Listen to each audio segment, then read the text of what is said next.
میرے محترم بھائی اور دوستو، دنیا اور آخرت کی کامیابی کو اللہ تعالیٰ نے اس مبارک دین جس کا نام اللہ نے اسلام رکھا ہے اس کے ساتھ مشروط کر دیا ہے۔ ان الدین عند اللہ الاسلام، کامیابی کے لیے ایک ہی راستہ ہے، ان الدین عند اللہ الاسلام۔ اسلام بعد میں ہے، عند اللہ پہلے ہے، کہ اب پوری دنیا کے انسانوں کے لیے دنیا آخرت کی عزت کامیابی کا صرف ایک راستہ ہے اور کوئی نہیں ہے، وہ اسلام ہے۔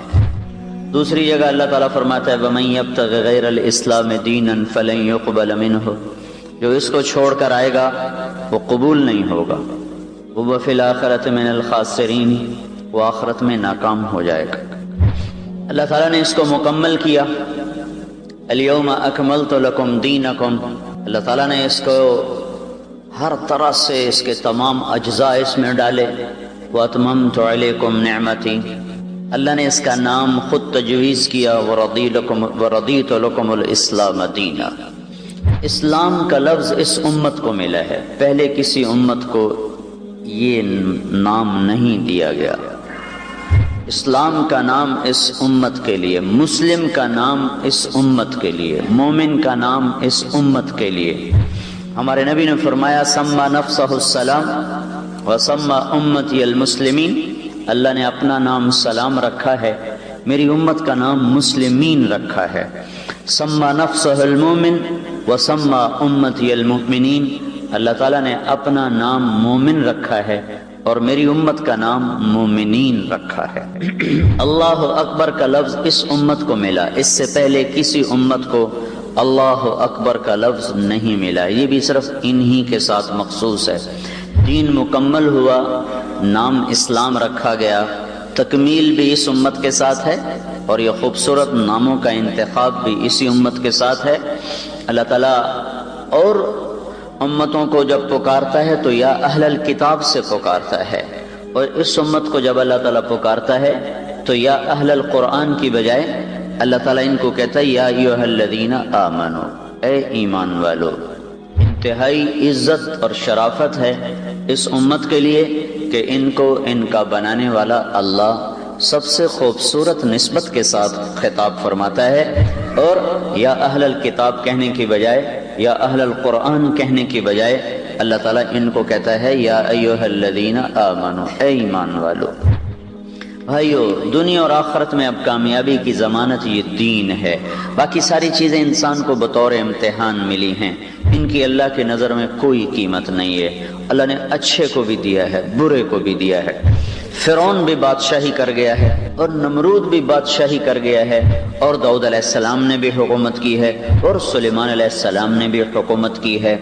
اللہ تعالیٰ نے پتھر کے پجاریوں کو بھی حکومت دی ہے، آگ کی پرستش کرنے والوں نے بھی حکومت کی ہے۔ 3164 سال ایران کی حکومت کا جھنڈا لہرایا ہے دھرتی پر، سارے اللہ کے نام ماننے والے لوگ تھے۔ عثمان رضی اللہ تعالیٰ عنہ کے دور میں آ کر ساسانی دور ختم ہوا ہے، تو اللہ تعالیٰ کے جو ماننے والے، کیا چھوٹی سی مخلوق ہے آگ، اس کے آگے سر جھکائے بیٹھے ہیں، گائے کے آگے سر جھکایا ہوا ہے، بندر کے آگے سر جھکایا ہوا ہے، درختوں کے آگے جھکے ہوئے ہیں، سورج کے آگے جھکے ہوئے ہیں۔ دنیا کا سب سے بڑا فاتح چنگیز خان سورج کا پجاری تھا۔ کیا عجیب بات ہے، دنیا میں سب سے بڑی فتوحات کی تاریخ لکھنے والا انسان مرتے دم تک اللہ کو نہ پہچان سکا، وہ سورج کی پوجا کرتا ہوا مر گیا۔ اس کے سارے فاتحین ہلاکو خان اور قبلائی خان اور طلوعی خان اور چغتائی خان اور جوجی خان، جو اس کے بڑے بڑے سردار بھی تھے، اس کے بیٹے بھی تھے، سب سورج کی پوجا کرتے ہوئے دنیا سے چلے گئے۔ دنیا بطور امتحان ہے، اللہ کسی کو دے دیتا ہے، کسی سے لے لیتا ہے، کسی کو اٹھا دیتا ہے، کسی کو جھکا دیتا ہے، کسی کو مشہور کر دیتا ہے، کسی کو گمنام کر دیتا ہے، کسی کو شہرت دے دیتا ہے، کسی کو عزت دے دیتا ہے، کسی کو ذلیل کر دیتا ہے، کسی کو دنیا کے صفحات سے کیا ایسے مٹا دیتا ہے جیسے کچھ تھا ہی نہیں، جیسے کوئی آیا ہی نہ ہو۔ کسی کو طاقت دے دی ہے، کسی کو صحت دے دی ہے، کسی کو بیماری دے دی ہے، کسی کو علم دیا ہے، کسی کو تقوی دیا ہے، کسی کو خوبصورت بنایا، کسی کو کالا بدصورت بنایا، کسی کو خاندان اچھا دیا، کسی کو چھوٹا خاندان دیا۔ یہ سب چیزیں کسی بھی انسان کے بڑے اور چھوٹے ہونے کا معیار نہیں ہیں۔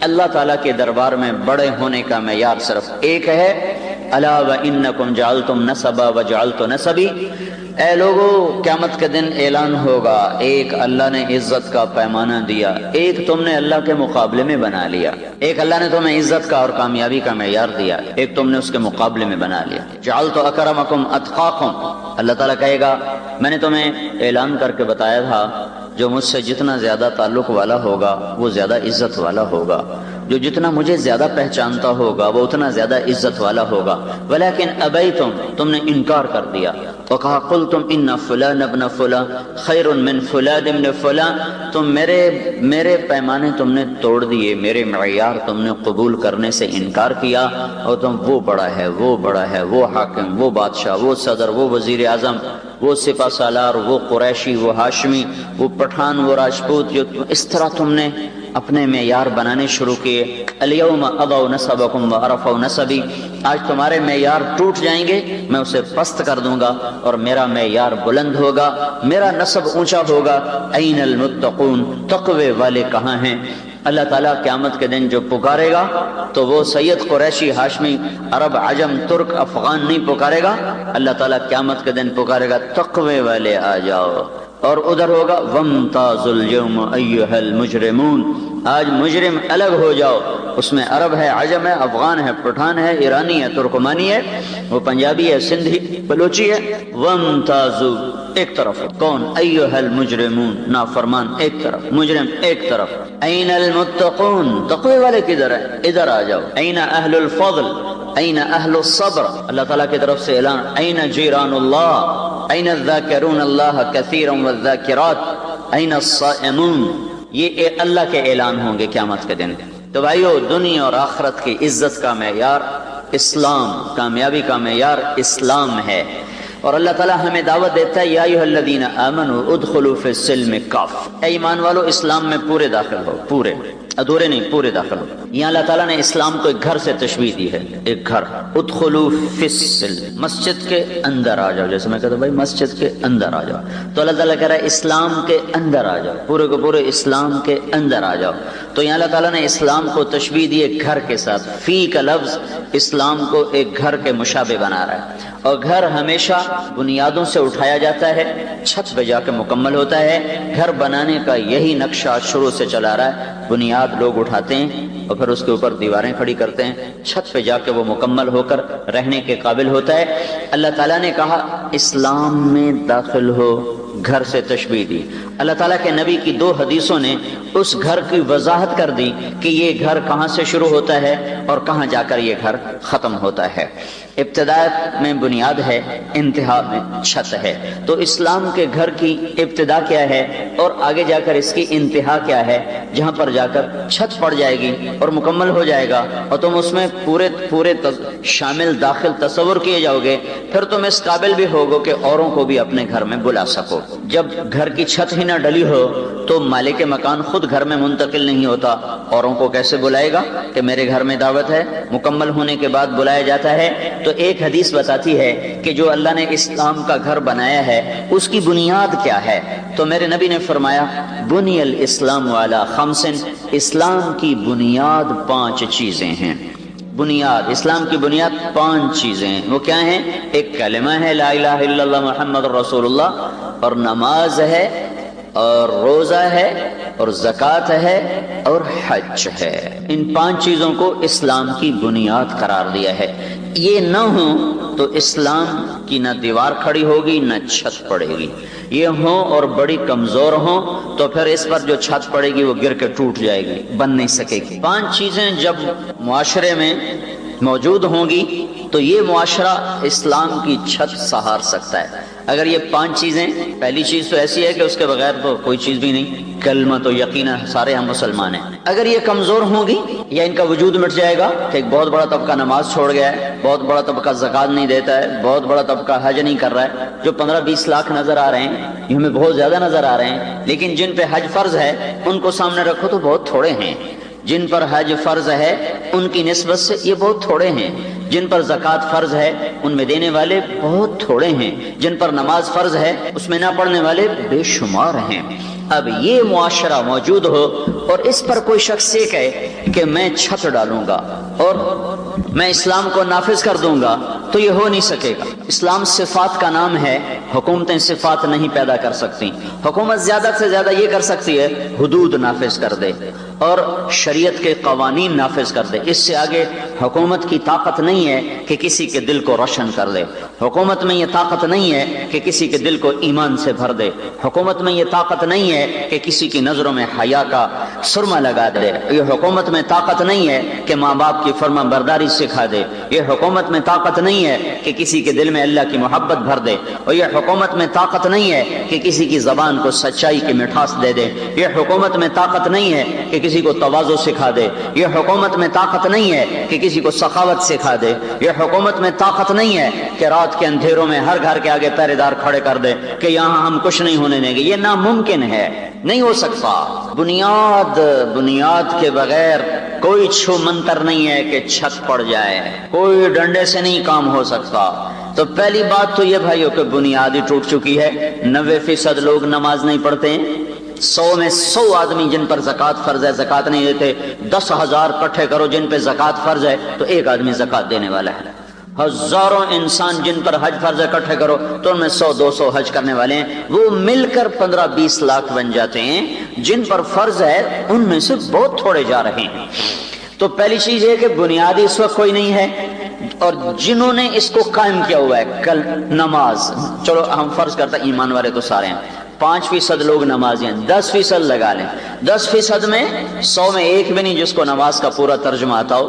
100 میں فرض کرو ایک آدمی جس کو نماز کا ترجمہ آتا ہے، لیکن 100 میں 100، لاکھ میں لاکھ، کروڑ میں کروڑ، ہزار میں ہزار، جتنے نمازی اکٹھے کر لوں ایک بھی نہیں ہے جو اللہ اکبر سے سلام پھیرنے تک اللہ کے سامنے کھڑے ہو کے نماز پڑھتا ہو۔ ادھر اللہ اکبر میں کرتا ہوں اور ادھر مسجد چھوڑ کے میرا جسم، میرا دل، میرا دماغ سورا باہر چلا جاتا ہے۔ میرا اللہ آسمان سے مجھے پکار کے کہتا ہے ابن آدم الی من تلتفت الی من هو خیر منی، میرے بندے نماز میں بھی مجھے یاد نہیں کر رہے ہو، کوئی مجھ سے اچھا نظر آیا ہے؟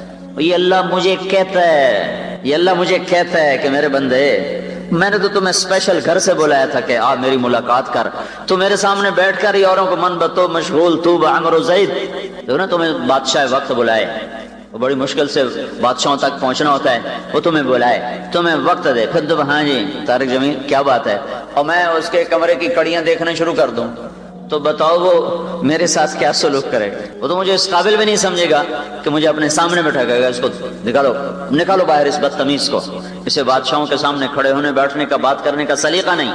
جو نماز میں اور آپ جو ہم نماز پڑھنے کے لیے آئے بیٹھے ہیں، ابھی بھی لاکھوں انسان ہیں جو جمعہ نہیں پڑھیں گے، ہزاروں نہیں، لاکھوں کروڑوں ہیں جو جمعہ نہیں پڑھیں گے، جو سمت کو خاص نماز ملی ہے، خاص، جو 3 جمعے جان بوجھ کے چھوڑ دے اسلام سے خارج ہو جاتا ہے، جو پڑھنے کے لیے آگے ہیں نا اللہ اکبر، اس اللہ اکبر کے بعد ایک نمازی نہیں ملتا جو آخر تک اللہ سے بات کر رہا ہو۔ میں ادھر بھاگ جاتا ہوں، آپ ادھر بھاگ جاتے ہو، نماز پڑھانے والا اپنی دنیا میں گم ہوتا ہے، پڑھنے والے اپنی دنیا میں گم ہوتے ہیں۔ دیکھنے میں نماز ہوتی ہے، حقیقت میں غفلت ہوتی ہے، دیکھنے میں رکوع ہوتا ہے، حقیقت میں غفلت، دیکھنے میں سجدہ، حقیقت میں غفلت، دیکھنے میں التحیات، حقیقت میں غفلت، دیکھنے میں درود شریف اور دعا پڑھا جا رہا ہے، حقیقت میں غفلت، دیکھنے میں سورۃ فاتحہ پڑھی جا رہی ہے، حقیقت میں غفلت۔ تو جو پڑھنے والے ہیں ان کے پاس اتنی کھوٹی نماز ہے کہ اس میں طاقت ہی نہیں ہے کہ اللہ سے ملا سکے۔ عروہ بن زبیر پاؤں تھوڑا نکل آیا، پھر وہ پھیلتا اوپر چلا آیا، تو طبیب نے کہا یہ کاٹنا پڑے گا ورنہ سارے جسم کو لے جائے، تو کاٹ دو۔ کہا تو ہم آپ کو نشہ پلائیں گے تاکہ آپ بے ہوش ہو جائیں، اس کے بعد ہم کاٹیں گے۔ تو انہوں نے فرمایا کہ نشہ اور ایمان ایک پیٹ میں جمع نہیں ہوتا، جس پیٹ میں شراب جاتی ہے اس سے ایمان باہر نکل جاتا ہے۔ حدیث میں بھی آتا ہے جب کوئی آدمی شراب پیتا ہے تو ایمان باہر چلا جاتا ہے، اور جب تک شراب اندر رہتی ایمان باہر رہتا ہے۔ کہا میں نماز پڑھتا ہوں تم پاؤں کاٹ دینا میرا۔ پھر عرب کی نسل کو دیکھا، اس میں سے مضر کو چھانٹا، پھر مضر کی نسل کو دیکھا تو اس میں سے قریش کو چھانٹا، پھر قریش کی نسل کی چھانٹی کر کے اس میں سے ہاشم کو الگ کیا، پھر ہاشم کی چھانٹی کر کے اس میں سے اللہ نے مجھے وجود بخشا۔ انا خیرکم ابا و نفسا، مجھ سے بڑا کسی کا خاندان نہیں، مجھ سے بڑا کسی کا گھرانہ نہیں۔ یہ وہ گھرانہ ہے جس پر درود پڑھنے کا ہمیں اللہ نے حکم دیا۔ سبحان اللہ، یعنی اللہ، میرے نبی نے جو درود سکھایا تو میرے رب کا حکم آیا کہ اللہم صلی علی محمد وعلی آل محمد، کہ اللہ کے نبی ہمیں نماز کا درود سکھا رہے ہیں۔ میرے نبی کا خاندان اتنا عظیم خاندان ہے کہ اپنی ان کی ذات کے لیے درود الگ اور ان کی اولاد کے لیے درود الگ۔ اللہم صلی علی موسیٰ وعلی آل موسیٰ کوئی حکم موجود نہیں۔ اللہم صلی علی ہارون وعلی آل ہارون کوئی حکم موجود نہیں۔ اللہم صلی علی داود وعلی آل داود، اور یہ اللہم صلی علی محمد وعلی آل محمد، یہ ہے میرے نبی کا خاندان جس کو اللہ نے سب سے الگ کر کے چنا۔ لقد جاءکم رسول من انفسکم، اس آیت میں اللہ تعالیٰ اشارہ فرما رہا ہے کہ تمہارے بیچ میں ایک نبی بھیج رہا ہوں، اس جیسا کوئی خاندانی دکھا دو، اس جیسا کوئی عالی خاندان دکھا دو، اس کی نسب پیڑھی آدم تک محفوظ موجود ہو، ایسا کوئی اور دکھا دو کہ آپ کا نسب نامہ نسل محمد بن عبداللہ بن عبد المطلب بن ہاشم بن عبد مناف بن قصی بن کلاب بن مرہ بن کعب بن لوی بن غالب بن فہر بن مالک بن نضر بن کنانہ بن خزیمہ بن مدرکہ بن الیاس بن مضر بن نزار بن معد بن عدنان بن اود بن حمیسہ بن سلامان بن عوس بن بوز بن قموال بن ابی بن عوام بن ناشد بن حزا بن بلداس بن یدلاف بن طابخ بن جاحم بن ناحش بن ماخی بن عیخی بن عبقر بن عبید بن الدعاء بن حمدان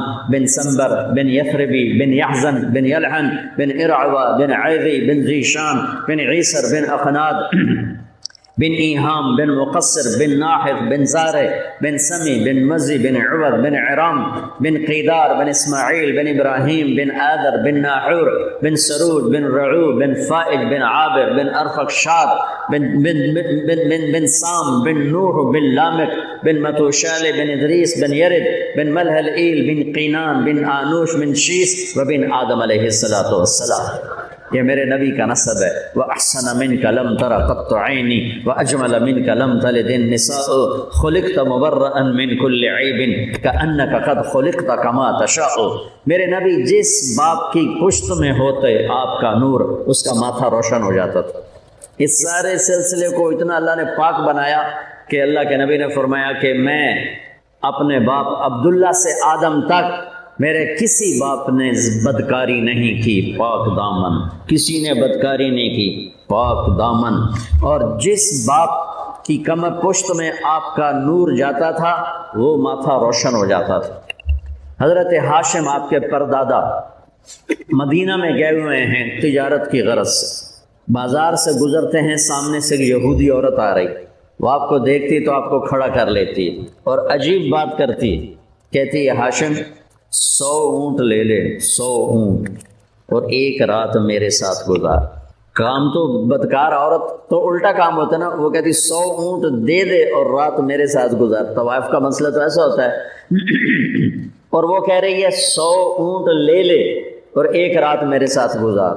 وہ حیران پریشان ہو گئے، کہنے لگے بی بی تو مجھے زنا کی دعوت دیتی ہے، میں سردار عزت دار آدمی ہوں، میں یہ کام نہیں کر سکتا۔ 2 دن بعد انہوں نے وہاں شادی کی بنو نجار میں حضرت سلمہ کے ساتھ، تو اس سے حمل ٹھہرا عبد المطلب کا، تو وہ نور ادھر منتقل ہو گیا۔ چند دن گزرے، بازار سے جا رہے تھے، وہ عورت آگے سے آ رہی تھی، تو آپ نے اس کو کھڑا کر لیا اور فرمایا بی بی تو مجھے گناہ کی دعوت دیتی ہے تو حلال کریں، اور شادی کر لیتے ہیں۔ تو اس نے یوں دیکھا اور کہنے لگی ہاشم مجھے غلط نہ سمجھنا، میں کوئی بازاری عورت نہیں ہوں، عزت دار ہوں۔ میں نے جو تمہیں رات کی پیشکش کی تھی وہ تیرے ماتھے پر آخری نبی کا نور تھا، میرا جی چاہا وہ امانت میرے پیٹ میں آ جائے، پر وہ تو سلمہ لے گئی، جاؤ مجھے کوئی حاجت نہیں ہے۔ یہ واقعہ آپ کے باپ کے ساتھ پیش آئے۔ حضرت عبداللہ بازار میں تشریف لے جا رہے ہیں تو ایک عورت نے آپ کو دیکھا تو کہنے لگی عبداللہ تیری جان بچانے میں 100 اونٹ لگے تھے، تو وہ 100 اونٹ میں دیتی ہوں تو تم ایک رات میرے ساتھ گزار لو۔ جو پیشکش دادے کو ہوئی وہ پوتے کو ہوئی۔ 100 اونٹ تیری جان بچانے پہ لگے تھے۔ وہ جان بچانے پہ کیسے لگے تھے؟ مکے پر قبضہ تھا بنو جرہم کا، تو اس کے بعد بنو خزاعہ نے اس پہ حملہ کر کے قبضہ کر لیا۔ تو انہوں نے کیا کیا، جب وہ بھاگے بنو جرہم تو انہوں نے جو تھا کنواں زمزم وہ بند کر دیا، اس میں مٹی ڈال دی، پتھر ڈال دیے، برابر کر دیا، اور 300 سال وہ چشمہ بند رہا، 300 سال وہ کنواں بند، 300 سال۔ جب حضرت عبد المطلب مکے کے سردار بنے حضرت ہاشم کے انتقال کے بعد، تو انہوں نے خواب دیکھا، کوئی کہہ رہا ہے پاک پانی نکالو، اور خواب ختم ہو گیا۔ اگلے دن پھر خواب دیکھا، کوئی کہہ رہا ہے پاک پانی نکالو، اور آنکھ کھل گئی۔ تیسرے دن پھر خواب دیکھا، کوئی کہہ رہا ہے پاک پانی نکالو، تو اب آنکھ نہیں کھلی۔ آپ نے خواب میں پوچھا وہ پاک پانی کیا ہے، کدھر ہے؟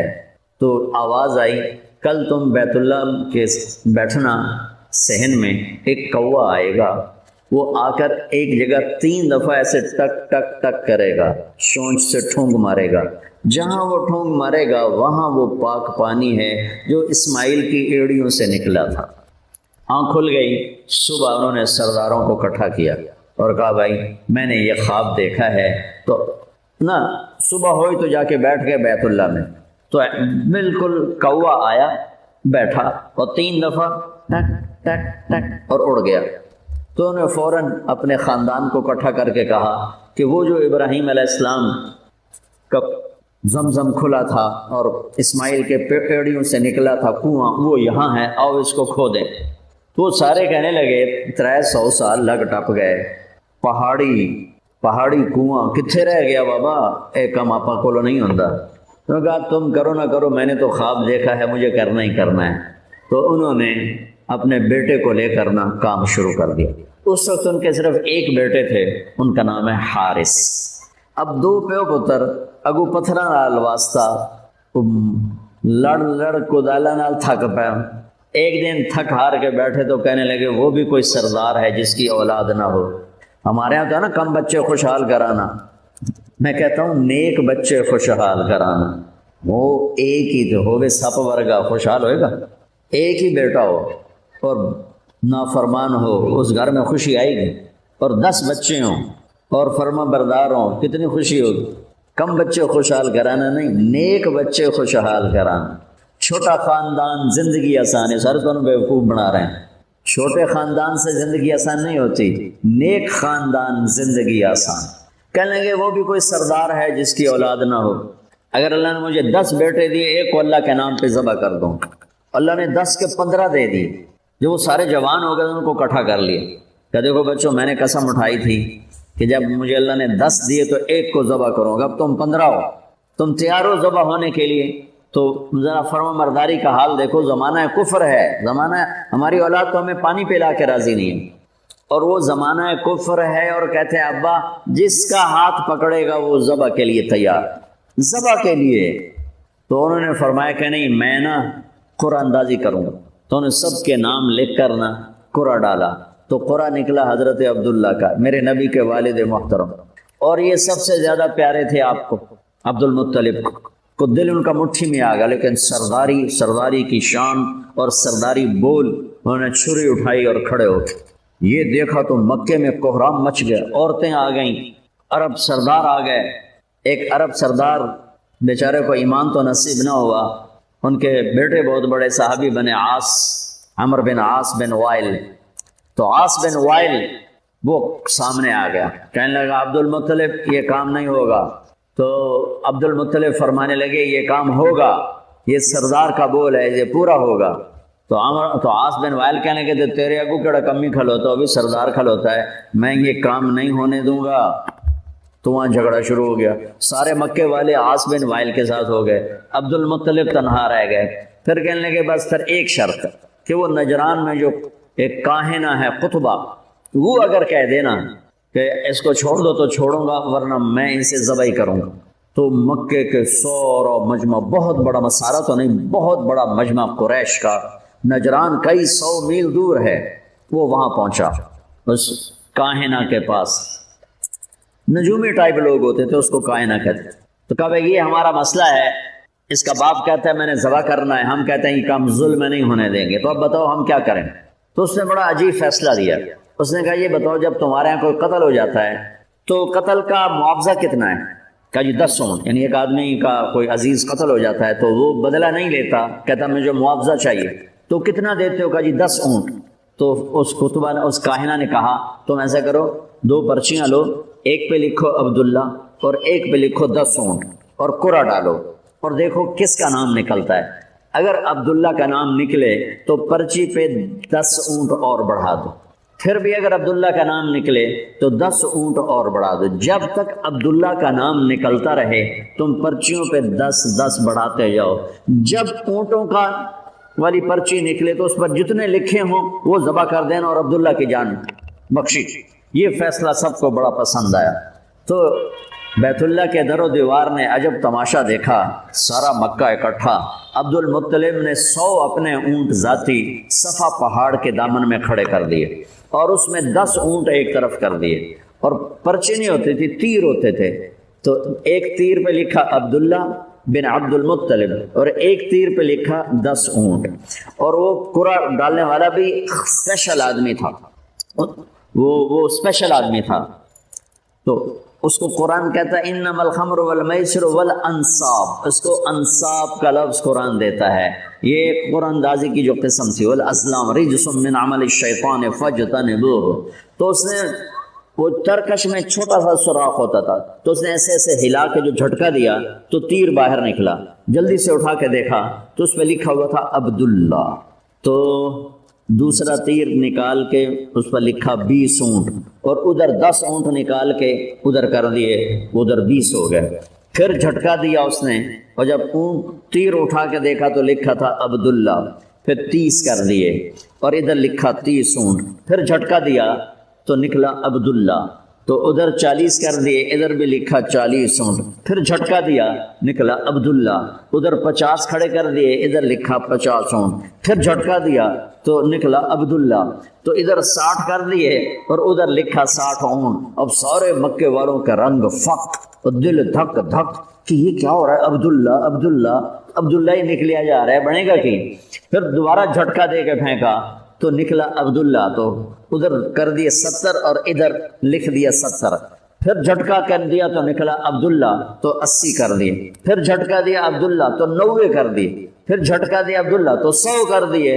تو عبد المطلب کے ماتھے پر بھی پسینہ آ گیا، ہوں تو اٹھ مک گئے، ہوں کی بڑھنا ہے 100 اونٹ کوئی تھوڑی جی گل تو کوئی نہیں اس زمانے میں خاص طور پر۔ تو سب مکے والوں کے رنگ زرد ہو گئے کہ اب کیا ہوگا، سبحان اللہ۔ اب جو پھینکا تو اٹھا کے دھڑکتے دل کے ساتھ دیکھا تو نکلا 100 اونٹ، عبداللہ والا تیر نہیں نکلا، 100 اونٹ والا تیر نکلا۔ سب نے نعرہ لگایا، ہو گیا کام۔ عبد المطلب کہنے کے ہویا نہیں، حالی میں ایک باری اور کرنا ہے۔ دوبارہ ڈالا، دوبارہ پھینکا تو نکلا 100 اونٹ۔ سب نے کہا ہو گیا کام، کہا نہیں حالی نہیں ہوا، ایک باری اور کرنا ہے۔ پھر تیسری دفعہ ڈالا، پھر پھینکا تو نکلا 100 اونٹ۔ تو پھر اس پر سب نے سجدہ شکر ادا کیا، اور عبد المطلب نے اپنے ہاتھوں سے 100 اونٹ ذبح کیے اور تقسیم کی، اور حضرت عبداللہ کی جان بچی۔ اس واقعے کی طرف اشارہ کر کے ایک عورت کہتی ہے عبداللہ ایک رات میرے ساتھ گزار لے، اور 100 اونٹ جو تیرے اوپر قربان کیے گئے تھے وہ میں نقد دیتی ہوں 100 اونٹ، اور ایک رات میرے ساتھ گزار لے۔ وہ بھی کون تھی؟ شریف زادی تھی، پہلی کتابوں کی جاننے والی تھی۔ اب حضرت عبداللہ کے ماتھے پر نور نبوت دیکھا تو اس کا جی چاہا کہ یہ نور میرے پاس آ جائے۔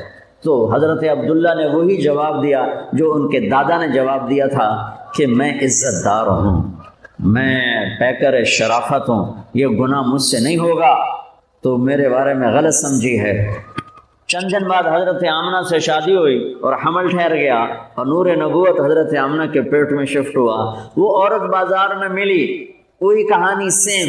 حضرت عبداللہ نے فرمایا کہ تم اس سے شادی کر لے، تو وہ اس نے بھی کہا عبداللہ مجھے غلط نہ سمجھو، میں پاک دامن عورت ہوں، میں نے تیرے ماتھے پر نور نبوت دیکھا تھا، میرا جی چاہ وہ میرے پاس آ جائے، پر وہ آمنہ کو مبارک ہے، وہ آمنہ لے گئی، مجھے غلط نہ سمجھنا۔ اس طرح میرے نبی پاکیزہ نسبتوں کے ساتھ اور اپنے نور کے ساتھ اپنے امباب دادے پردادے کی نسل سے ہوتے ہوتے ہوتے ہوتے، میں نے آپ کو پوری پیڑھی سنائی، کسی نبی کا اس طرح نسب نامہ محفوظ نہیں ہے آدم علیہ السلام تک جیسے میرے نبی کا نسب نامہ محفوظ ہے. کسی نبی کی ادائیں محفوظ نہیں ہے جیسے میرے نبی کی ادائیں محفوظ ہیں. کسی نبی کا ایسا حلیہ محفوظ نہیں جیسے میرے نبی کا حلیہ محفوظ ہے. رجلا ظاہر الوضاء ابلج الوجه حسن الخلق لم تعبه خجلا ولم تزر به سعلا وصيم قصيم في عينيه دعج في صوته سهل في أشفاره وطف في لحيته كثافة في عنقه سطع وصيم قصيم سبحان الله أزج أقرا أحول أكحل إن تقلم علاه البهاء وإن سكت علاه الوقار. کیا خوبصورت من انفسکم کی شرح میں کہہ رہا ہوں کہ ایک بڑھیا نے آپ کا حلیہ بیان کیا کہ میں نے ایک ہستی کو دیکھا مجھے لگا جیسے 14ویں کا چاندی کپڑے پہن کے زمین پہ آ گیا. سبحان. حسن غلام، جوانی آپ پر فدا، نورانی چہرہ، خوبصورت آنکھ، لمبی پلکیں، گلابی ہونٹ، چاند کی طرح چمکتے ہوئے دانت، خوبصورت داڑھی، لمبی گردن، گلابی گال، مسکرائیں تو موتی اور پھول جھڑیں، بولے تو نور چھا جائے، خاموش ہو تو وقار چھا جائے. کشادہ ماتھا، گول بھویں، بغیر بال کے، خوبصورت سر، گھنگریالے نیم گھنگریالے بال، سوال بطن و صدر، سینہ پیٹ برابر، سیدھا قد، حسن و جمال کے پیکر. بولتے تھے تو نور ہی نور چھا جاتا تھا، خاموش ہوتے تو ہیبت وقار چھا جاتا تھا. آنکھوں کے بال بڑے لمبے خوبصورت تھے، آنکھیں ادعج اشکل احور اکحل ابرج انجل. یہ میرے نبی کی اہدب 7 الفاظ ہیں میرے نبی کے آنکھوں کے لیے، 7 الفاظ. اور 7 الفاظ کا ایک مطلب ہے کہ اللہ نے دنیا میں ایسی آنکھ کسی کو نہیں عطا کی تھی جیسے اپنے نبی کو عطا. آپ کی آمد بھی عجب ہے. سارے حمل کے دوران حضرت آمنہ فرماتی ایک دن مجھے حمل کا بوجھ محسوس نہیں ہوا، ایک دن بھی حمل کا بوجھ محسوس نہیں ہوا. اور جس دن آپ پیدا ہو رہے ہیں آپ کے والدہ کے سرانے آپ کی لیڈی ڈاکٹر شفا بنت عمر یا شفا بنت اسد، یہ حضرت عبد الرحمن بن عوف کی والدہ ہیں، وہ موجود ہیں. بچہ جب پیدا ہوتا ہے تو 9 مہینے کی رکاوٹ ہوتی ہے تو بہت ساری گندگی ماں کے پیٹ سے نکلتی ہے جس کو آمل کہتے ہیں. پھر اسی میں سے بچہ لتھڑا ہوا پیدا ہوتا ہے اور وہ سارا گندگی میں بھرا ہوتا ہے. پھر اس کو پکڑ کے دھوتے ہیں، نہلاتے ہیں، صاف کرتے ہیں، پھر ماں کو صاف کرتے ہیں. لیکن میں قربان جو محمد مصطفیٰ کی پاکیزگی پر، طہارت پر، آپ پیدا ہوئے ایک قطرہ ماں کے پیٹ سے باہر نہیں نکلی گندگی کا. اور آپ پیدا ہوئے نہلائے ہوئے، آپ کو باہر نہیں نہلایا گیا، آپ پیدا ہی نہائے ہوئے آئے.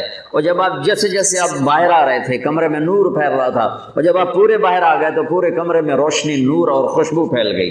اور آپ کی ناف کٹی ہوئی تھی ماں کے پیٹ، ناف اور آنت ملی ہوتی ہے نا، اس کو باہر کاٹتے ہیں، آپ کی باہر نہیں کاٹ گئی، ماں کے پیٹ سے کٹ کے آئے. ختنہ بچہ پیدا ہو تو اس کا ہفتے مہینے سال بعد ختنہ ہوتا ہے. میرے نبی ماں کے پیٹ سے ہی ختنہ کروا کے آئے. سبحان اللہ.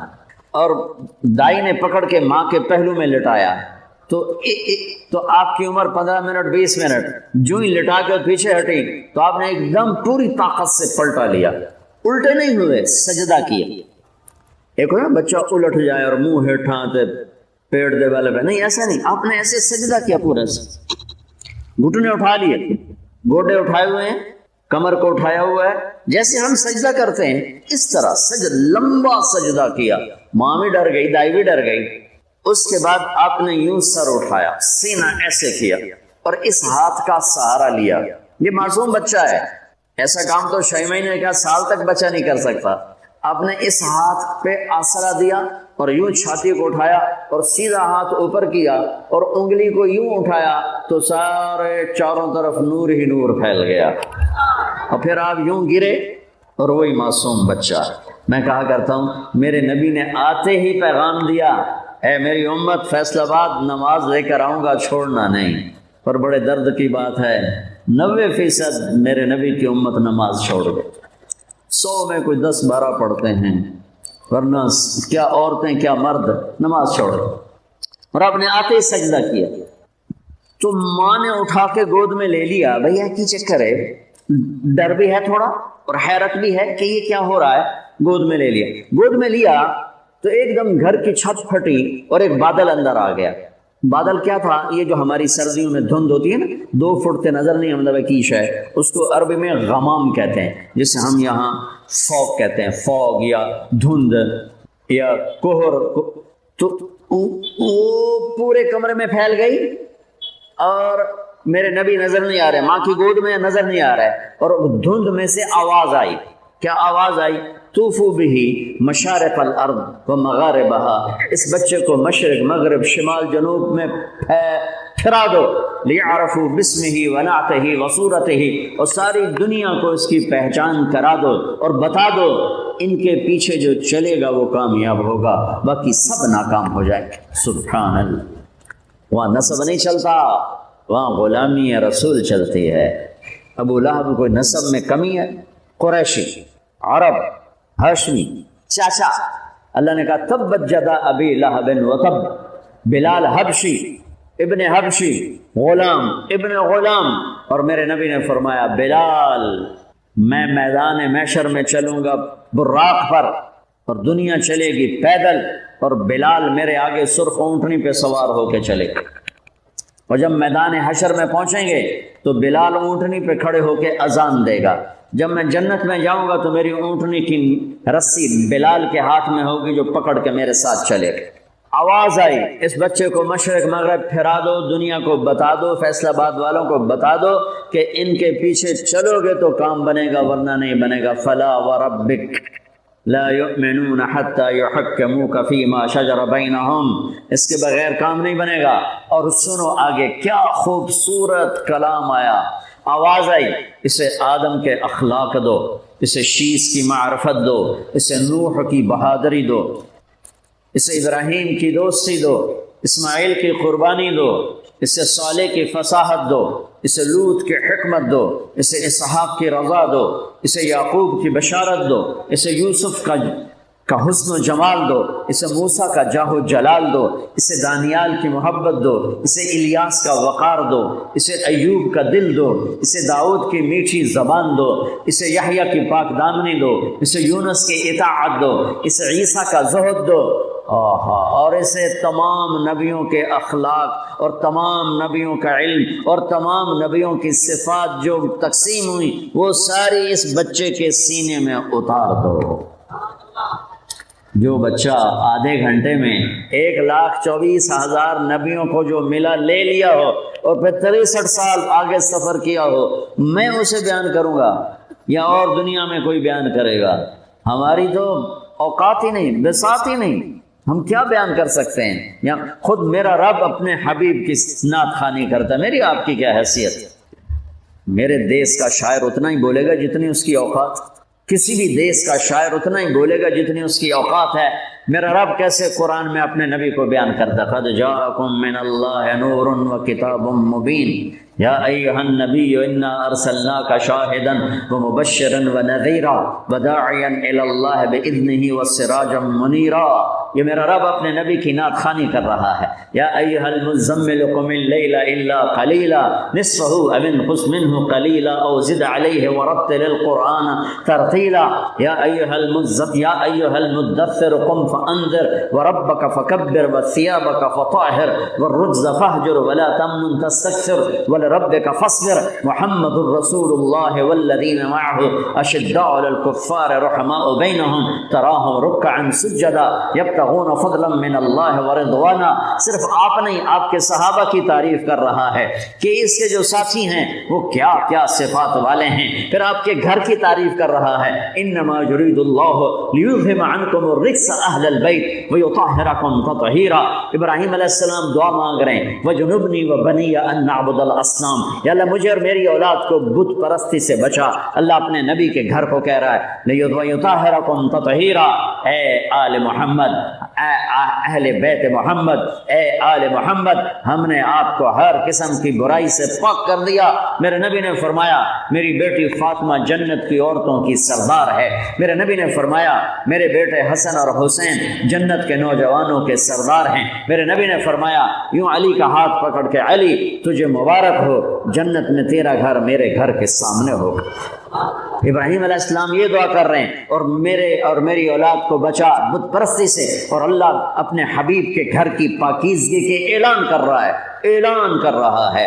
یہ میں آپ کو بتا رہا ہوں کہ میرا رب قرآن میں اپنے نبی کو کیسے بیان کرتا ہے۔ براءۃ من اللہ ورسولہ، اذان من اللہ ورسولہ، تؤمنون باللہ ورسولہ، آمنوا باللہ ورسولہ، من یعص اللہ ورسولہ، من یحادد اللہ ورسولہ، من یشاقق اللہ ورسولہ، سیؤتینا اللہ من فضلہ ورسولہ، لا تخونوا اللہ والرسول، فلا اقسم والنجم اذا ہوا، والنجم اذا ہوا، ما ضل صاحبكم وما غوى وما ينطق عن الهوى ان هو الا وحي يوحى علمه شديد القوى ذو مرة فاستوى وهو بالافق الاعلى ثم دنا فتدلى فكان قاب قوسين او ادنى فلا اقسم بما تبصرون وما لا تبصرون انه لقول رسول كريم وما هو بقول شاعر قليلا ما تؤمنون ولا بقول كاهن قليلا ما تذكرون تبارك الذي نزل الفرقان على عبده ليكون للعالمين نذيرا والضحى والليل اذا سجى ما ودعك ربك وما قلى وللآخرة خير لك من الاولى ولسوف يعطيك ربك فترضى فلا وربك لا يؤمنون حتى يحكموك فيما شجر بينهم ثم لا يجدوا في انفسهم حرجا مما قضيت ويسلموا تسليما الم نشرح لك صدرك ووضعنا عنك وزرك الذي انقض ظهرك ورفعنا لك ذكرك انا اعطيناك الكوثر فصل لربك وانحر ان شانئك هو الابتر۔ یہ نعت خوانی ہے میرے اللہ کی اپنے نبی کے لیے، یہ میرے اللہ کی نعت خوانی۔ ہاں سبحان اللہ۔ میں نے ترجمہ نہیں کیا کہ بس تم صرف سننے کا مزہ لو کہ میرے اللہ نے اپنے حبیب کو کیسے بیان کیا، کس طرح بیان کیا۔ میں جب بھی جاتا ہوں روضہ مبارک پر تو سلام پیش کرتا ہوں تو پوری پیڑھی پڑھ کے سلام پیش کرتا ہوں۔ محمد بن ابیا الصلاۃ والسلام علیک یا رسول اللہ بن عبداللہ بن عبد المطلب بن ہاشم بن عبد مناف بن قصی بن کلاب بن مرہ بن کعب بن لوی بن غالب بن فار بن مالک بن نذر بن معد بن عدنان، آخر تک ساری پیڑھی پڑھ کے سلام پیش کرتا ہوں۔ یا رسول اللہ، آپ کا مراسی بن کے زندہ رہنا چاہتا ہوں اور آپ کا مراسی بن کے مرنا چاہتا ہوں۔